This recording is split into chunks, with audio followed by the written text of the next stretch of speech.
Everyone, it's Wes Cole here, and this will be my last video for a little bit because the Democratic National Convention's over tonight, and I do enjoy doing videos, but it's something I do when I feel inspired to do them. Obviously, I don't do them daily or multiple times a day. I just if I'm interested in an issue and I find it important enough, whether it be an Occupy situation or a animal rights issue or something as important as this election is, I do take the time to actually do something about it and take action, and that's what kind of makes me an activist, I guess. But anyway, this was the last night of the Democratic National Convention, and I just want to say, the whole convention was obviously a huge success. I mean, no one can deny that. I mean, there was barely a fumble. There were a couple people that talked today, a lady governor, and the Wyoming governor was they're so charismatic. It was probably a little more than I would have, a little more enthusiasm than I would even need. But other than that, I thought the convention was just really batted 1,000 for sure. I mean, and when John Kerry came out, I just thought he raised so many good points, about why we really need to continue moving forward and continue with progress in the Democratic Party and Obama.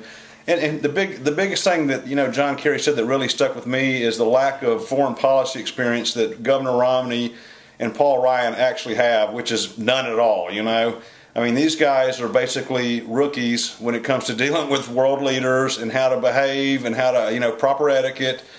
They just don't have it. You know what I'm saying? And John Kerry, thanks for reminding me of that.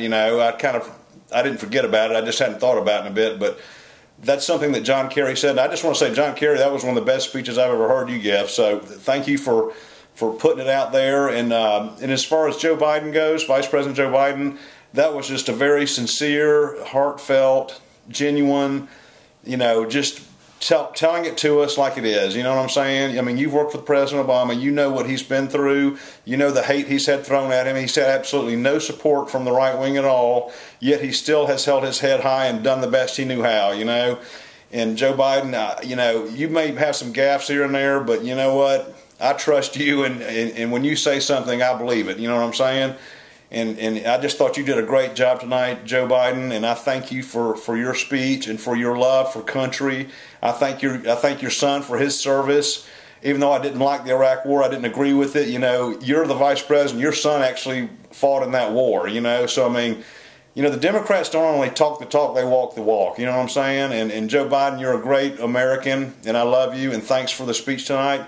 And I'm going to end up with obviously the President of the United States, President Obama, and his speech tonight. I mean, the first thing I just want to say is that you can tell that President Obama has been the president for the last 4 years, because that speech was not the same speech I heard in 2008 at all. And quite honestly, I'm very glad that it wasn't, because this is not the same situation as 2008. Well, actually, 2008 was about hope and change, and of course, there's no doubt, whether you want to admit it or not, there definitely is a lot of hope and change in this country if we continue to vote for progress, okay? What does that mean? That means voting for Obama for 2012 and all Democrat. And it means for Republicans to start being like they were, 20 years ago, learning how to compromise and work together for the betterment of the country, not for the one percenters, okay? But I mean, it's just quite obvious that Obama has been busy doing his job. I mean, he's ended the war in Iraq, just like we all know. I mean, he's gone to bat to get a health care system that will benefit all humans in this country, which is just nothing that's ever even been done, basically. He's protecting Medicare. He's protecting Medicaid. He's not going to turn those into for-profit voucher programs, which is all the Republican Party wants to do, is make everything for profit, And your Social Security, Medicare, and Medicaid will be safe with Obama. And also everything he's done, though, he's just done with conviction and putting people first. I realize he's still got people, corporations, the way our political system works, corporations are very involved in our government. We all know that, but at least Obama will get up there and say, he'll admit that Wall Street and the banks robbed us all blind, and he's for regulation. But anyway, I just want to say, Barack, I mean, I agree with you 100%. I still completely believe in hope and change, because there is hope, and we are changing for the better. And I already know for a fact that the jobs report's going to report over 200,000 jobs added again last month. So that'll make what? I think 30 months of continued job growth, private sector, mind you. So President Obama, I mean, I just want to say, for someone who took over the worst economic disaster in my lifetime and since the Great Depression, I mean, I think you've done a fantastic job for the first black American to be president and to have all this weight on your shoulders.